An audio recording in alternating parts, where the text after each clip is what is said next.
তৃণমূল থেকে দলকে সংগঠিত করতে এবং স্থানীয় জনগণের চাহিদা বাস্তবায়নে লক্ষ্মীপুর সদর উপজেলা ও পৌরসভার মেয়রসহ ১৩টি ওয়ার্ডে জামায়াতের কাউন্সিলর প্রার্থীদের তালিকা চূড়ান্ত করা হয়েছে।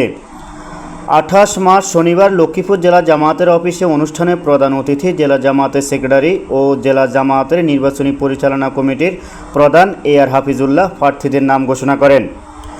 আনুষ্ঠানিকভাবে লক্ষ্মীপুর পৌরসভার মেয়র পদে পৌর জামায়াতের আমির অ্যাডভোকেট আবুল ফারা নিশানের নাম ঘোষণা করা হয়েছে।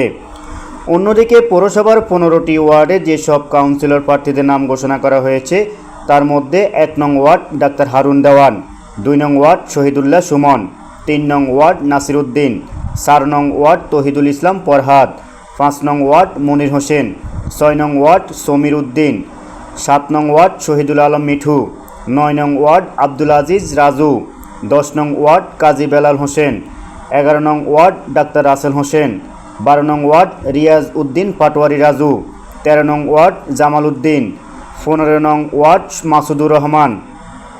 সংরক্ষিত মহিলা কাউন্সিলর প্রার্থীরা হচ্ছেন ১, ২ ও ৩ নং ওয়ার্ড তাহমিনা আক্তার, ৪, ৫ ও ৬ নং ওয়ার্ড রোকসানা আক্তার, ৭, ৮ ও ৯ নং ওয়ার্ড পারভিন আক্তার, ১০, ১১ ও ১২ নং ওয়ার্ড শাহেদা আক্তার হাসি, ১৩, ১৪ ও ১৫ নং ওয়ার্ড মর্জিনা আক্তার।